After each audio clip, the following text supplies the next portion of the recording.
Anjraswilne. Priorité au partenariat public-privé. La participation de Madagascar à la 3e édition de la Réunion des entrepreneurs francophones témoigne de la volonté et de la conviction du chef de l'État de prioriser le partenariat public-privé qui, d'après lui, constitue le socle d'un développement économique efficace. Dans son allocution d'hier, le président Anjraswilne a loué l'initiative du mouvement des entreprises de France, MEDEF, de proposer une plateforme de coopération idéale afin de relever ensemble les défis qui attendent chaque pays face aux impacts de la pandémie de Covid-19. Voici un extrait de son discours. Mesdames et messieurs, la francophonie, l'espace francophone, constitue une plateforme de coopération idéale pour relever ensemble les défis qui nous attendent. Il faut impérativement fluidifier les échanges internationaux, et cela sans la barrière linguistique. L'histoire nous a appris l'importance de cette précieuse coopération pour réaliser une relance rapide de nos économies.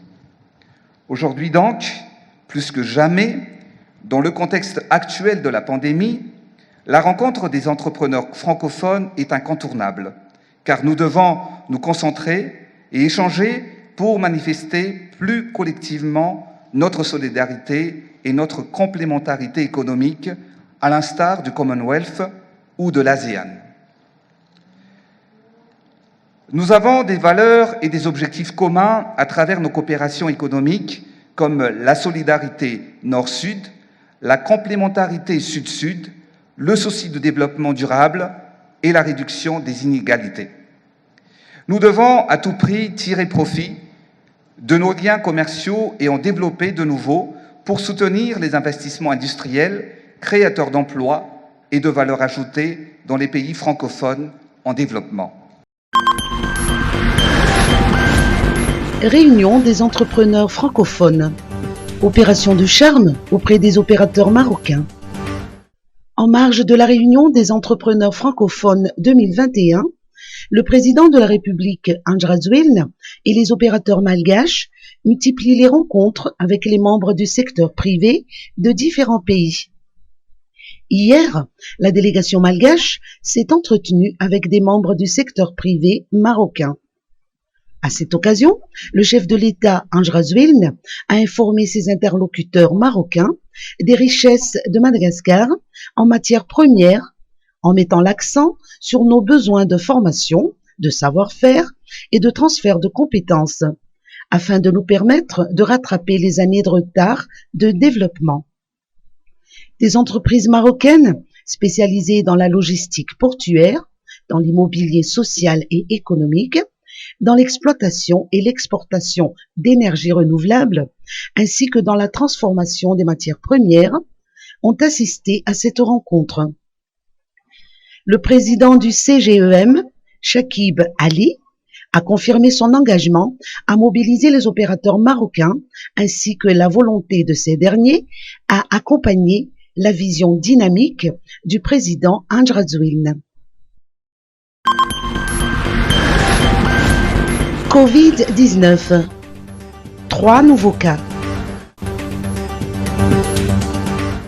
3 nouveaux cas de Covid-19 sur 776 tests réalisés le 24 août ont été relevés dans la région Analamang, dont 2 dans le district d'Antananarivo-Rimouidj et 1 d'Atsimdjano.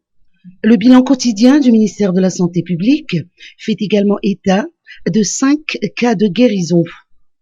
14 patients présentant une forme grave de la maladie sont toujours sous soins intensifs dans les hôpitaux. Depuis mars 2020, Madagascar a recensé 42 850 cas positifs et 955 décès. Barea de Madagascar. 30 joueurs sélectionnés pour le regroupement.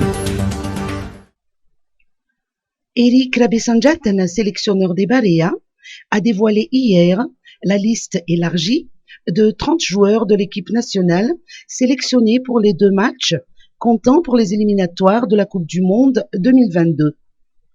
Les Baréas de Madagascar affronteront le Bénin le 2 septembre, puis la Tanzanie le 7 septembre prochain. Des anciens sociétaires de l'équipe nationale, des absents des derniers rassemblements, ainsi que des nouveaux venus, mais non moins connus, composent la nouvelle équipe nationale. On retrouve ainsi Ferdinand Ramanamaïf dit Dafé, qui fait son grand retour au sein de l'équipe nationale, de même que le défenseur Thomas Fontaine, qui a raté tous les matchs des Baréas de cette année.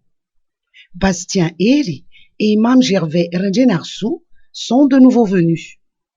Le coach et ancien joueur de Paris Saint-Germain renforce l'ossature des Baréas avec Anissé Angelantenain, Pascal Razakanantenain, dit Bapas, Jérôme Morel, Thomas Fontaine, Ryan Ravelson, Ibrahim Amada, Paulin Vouavi et Melvin Adrien. Eric Rabessanjat en a retenu 5 joueurs locaux sur les 12 sélectionnés lors du stage de juin dernier. Il s'agit de Zakanirin Arakutasmboul de la SADEMA, Lalaina Manampsou de la Knaps Sport DFC, Toki Ranjetsfirna, El Hadari Raernien et Tsitu Razafndrazat du centre de formation de football Analamanga.